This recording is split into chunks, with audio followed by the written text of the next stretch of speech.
No vídeo anterior, nós vemos a partir de Mateus, capítulo 1, a partir do verso 1, a genealogia de Jesus e entendemos a necessidade e a importância da genealogia de Jesus. Então, se está ali escrito no texto, é porque há uma importância, uma necessidade. A importância maior da genealogia de Jesus, ali documentada no livro de Mateus, é o fato de que precisava ser comprovado a autenticidade messiânica de Jesus, a autoridade messiânica de Jesus, através das profecias do Antigo Testamento. Então, Mateus, que tem o seu evangelho principalmente direcionado para os judeus, ele quer demonstrar, através da genealogia, que Jesus, de fato, é descendente de Davi, descendente de Judá e descendente de Abraão. Então, o fato dele ser descendente direto desses três grandes homens, cumprindo assim as profecias que falavam que ele seria dessas descendências. Nós vimos também a importância dessa genealogia, porque traz uma carga simbólica também, onde mostra pessoas que, apesar de suas vidas problemáticas, vidas de pecado, erros, tropeços, transgressões, vieram ao arrependimento e foram resgatadas essas vidas. E pessoas que também passaram por situações muito difíceis, histórias densas e pesadas, de várias questões que poderiam levar a um apedrejamento, a uma execução, a uma difamação, a uma forma pesada ali de desonra, E essas pessoas vieram a ter as suas vidas transformadas e são honradas estando colocadas ali, documentadas na genealogia de Jesus. E essa é uma interpretação pessoal, minha constatação lendo o texto, de que isso pode trazer um fator simbólico muito grande de que Jesus já vinha mudando a vida dos seus antepassados, ele já estava mudando a vida de pessoas que inclusive já haviam morrido, seus antepassados, antes mesmo de mudar a vida das pessoas que vieram depois dele, dos seus descendentes, de forma espiritual. Então, os antepassados de Jesus já tinham a sua história mudada, a sua história vista de outra forma, lida de outra forma, por estar na genealogia de Jesus. Então, ele já muda a vida dos seus antepassados para depois, então, mudar a vida das pessoas que ele veio nessa missão. Uma curiosidade sobre a genealogia de Jesus é que no versículo 17, o escritor diz: portanto, são 14 gerações de Abraão até Davi, 14 de Davi até o exílio da Babilônia e 14 do exílio da Babilônia até Cristo. Então eu fui fazer as contas aqui, fui contar um por um, para a gente poder ver, constatar isso aqui na escrita mesmo, no que está escrito. Abraão gerou Isaac, que gerou Jacó. Jacó gerou Judá, seus irmãos, Judá gerou Perez. Perez gerou Esrom. Esrom gerou Rão. Rão gerou Aminadab. Aminadab gerou Naasson. Naasson gerou Salmão. Salmão gerou Boaz, cuja mãe foi Rabi. Boaz gerou Obed. Obed gerou Jessé. Jessé gerou o rei Davi. 14 gerações, 14 pessoas de Abraão a Davi, certo? A partir daí, Davi já foi contado na primeira, vamos contar a partir de Davi, Salomão. Salomão, cuja mãe foi Betseba. Salomão gerou Roboão. Roboão gerou Abias. Abias gerou Asa. Asa gerou Josafá. Josafá gerou Jeorão. Jeorão gerou Uzias. Uzias gerou Jotão. Jotão gerou Acás. Acás gerou Ezequias. Ezequias gerou Manassés. Manassés gerou Amon. Amon gerou Josias. Josias gerou Joaquim e seus irmãos, nascido no tempo do exílio da Babilônia. Então aqui no versículo 11 tem uma pausa, onde fala do exílio, 14 gerações de Davi, no caso, a partir de Salomão ali até o exílio da Babilônia, no caso Joaquim. Joaquim já foi contado, então a partir do exílio da Babilônia nós temos Salatiel. Joaquim gerou Salatiel, Salatiel gerou Zorobabel, Zorobabel gerou Abiúde, Abiúde gerou Eliaquim, Eliaquim gerou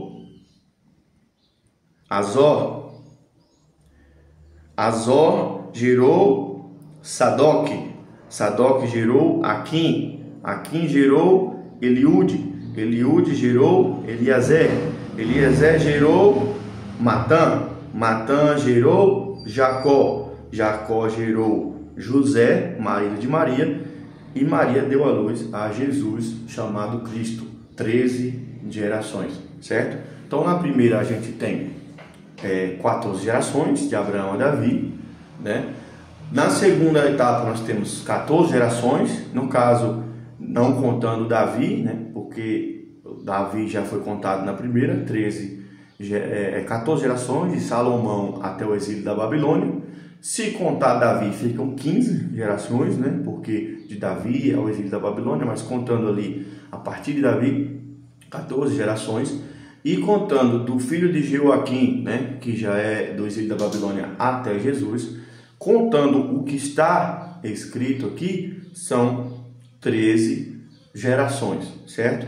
E por que tá a gente contando, está tudo no texto, não estamos buscando algo externo ao texto, tudo no texto. O texto está ali escrito, a genealogia está escrita, você tem os nomes, você pode conferir os nomes, embaixo está dizendo que são 14, 14, 14, mas quando você vai contar são 14, 14, 13, né? Então, por que há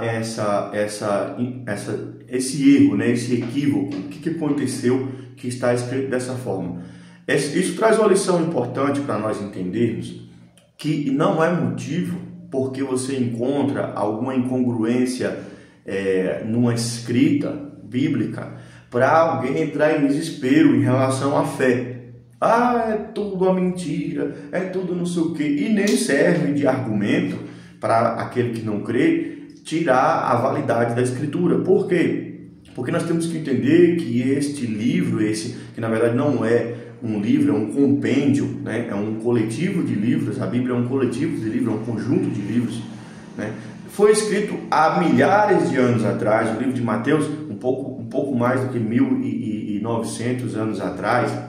Então, assim, foram escritos em papiro, em uma letra, de um idioma muito diferente, em uma situação muito diferente, em uma forma de escrita muito diferente, passou por diversas traduções. Muito dificilmente teremos, por exemplo, os originais escritos, né? Então isso vai passando de escrita em escrita, de mão em mão, e não é que a pessoa vá usar de má fé naquilo, mas muitas vezes acontece de um erro de tradução. Então quem fala o idioma tenta traduzir para outro idioma, e é tanto que há vários livros que têm várias traduções por diversos tradutores por conta dessa dificuldade, dessas diferenças que há de tradução. Alguns livros são atualizados depois por conta de possíveis erros ou coisas que não fazem tanto sentido ou coisas que poderiam ser melhoradas na tradução. Uma das explicações, eu não vou ficar aqui buscando explicações para isso, eu não acho que isso seja produtivo, mas uma das explicações que eu vi, achei interessante, não sei se procede, não estou afirmando nada, é que na verdade o pai de Maria se chamava José, e aqui na verdade essa linhagem não seria de José, esposo de Maria, mas sim de Maria própria, né? Então o pai de Maria se chamava José, e ali foi um errinho de tradução por conta da tradução do grego, né? A escrita grega, que não fazia jus ali, e era para ser, e se fosse em hebraico seria o José, pai de Maria, Maria gerou Jesus, aí formaria as 14. Mas isso eu não acho que tenha tanta importância, porque eu acredito que o que importa de fato na escrita do Evangelho, na leitura do Evangelho, o aprendizado que você vai ter lendo os Evangelhos, é o que você vai aprender e vai carregar para a sua vida como ser humano, como pessoa, como cristão, e se tornar uma pessoa melhor seguindo os conselhos e ensinamentos de Jesus Cristo. E os conselhos e ensinamentos de Jesus Cristo, pode alguém errar ali uma coisinha na tradução que não vai fazer tanta diferença, porque são muito simples, né? Então é sobre o amor ao próximo, sobre a humildade, sobre a bondade, benignidade, sobre a alegria, sobre a paz, a devoção a Deus, o amor ao próximo. Tudo isso é muito simples. Então essas questões a gente não devia se prender a isso. O apóstolo Paulo diz depois em suas cartas que não devíamos ficar presos a genealogias, né? Então a gente lê e capta a mensagem que foi captada, procura encontrar uma verdade prática que a gente possa seguir em nossa vida, alguma coisa que possa acrescentar em nossa fé, e a gente não fica ali matutando, porque isso não faz diferença na sua salvação, na minha salvação, na sua vida espiritual, na sua intimidade com Deus. Se é 14, ou houve um erro de tradução, né? Então isso aí não faz diferença. Disso, do que foi escrito ali, do que foi falado, do que foi documentado por Jesus e seus discípulos, o que foi falado por Jesus e seus discípulos, o que foi documentado pelos apóstolos, até chegar à língua portuguesa, em um texto em português para nós, passa por muitas e muitas mãos e está muito suscetível a pequenos equívocos, né? Mas a mensagem principal do Evangelho, que são as boas novas da salvação, ela continua sendo riquíssima, sendo importantíssima, e é o que vai fazer diferença na vida de cada um. Então não se prenda a essas pequenas coisas. Outra observação acerca da genealogia de Jesus é que a genealogia no livro de Lucas é totalmente não, mas 60% diferente da genealogia no livro de Mateus. Então, de Adão até Davi, né, ou no caso de Abraão até Davi, as duas coincidem perfeitamente.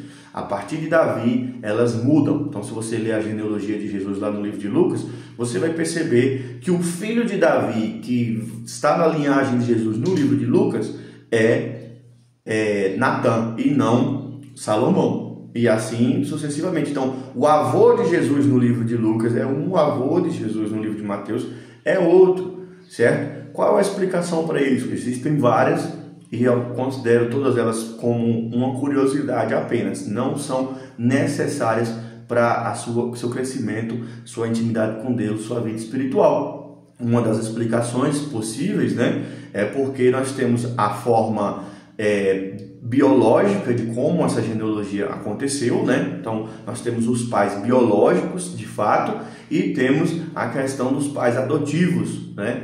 Ou dos pais em que eram registrados os nomes. Uma das coisas que acontecia naquela época em Israel era que quando um homem morria sem deixar filhos, a esposa dele se casava com o irmão dele ou com um parente mais próximo, e esse parente mais próximo engravidava ela, e aquela primeira criança que nascesse recebia o nome do irmão que morreu. Então a gente viu isso inclusive no vídeo passado na história de Ruth, né? Então essa é uma das explicações. Uma segue uma corrente documentada, né, do que foi documentado, outra segue uma corrente dos pais biológicos, que eram pais de fato, pais de criação e pais biológicos de fato. Outra explicação possível que também se dá é que uma segue a genealogia de Jesus, ou de Jesus através de José, né? O ser humano, José, o padrasto no caso, né? que foi o pai ali documentado de Jesus, e a outra genealogia seguiria a de Maria, né? Alguma coisa desse tipo. Independente da qual explicação que seja a mais plausível, eu acredito que historicamente sempre vai haver esse debate. O que é importante é que Jesus veio até nós e a sua mensagem é riquíssima e importante para a vida de todo ser humano. Todo ser humano que apreciar, que ler, que estudar, que se aprofundar e entender os ensinamentos de Jesus, que não são complexos, são ensinamentos simples, né? E conseguir segui-los, vai viver uma vida muito melhor e ainda tem o galardão, o lugar no céu, como ele mesmo promete. Então, as promessas de Jesus, a mensagem de Jesus é muito mais importante do que qualquer especulação acerca da genealogia que você possa ter. Então, vamos nos focar no que Jesus ensinou, vamos nos focar no que realmente importa, que é a vida, a obra, os ensinamentos de Jesus. E as genealogias a gente vai por curiosidade. É bom saber das coisas, é interessante saber das coisas, ter uma resposta para as perguntas é muito bom, né? Mas isso não tem relevância na nossa vida espiritual. E é isso.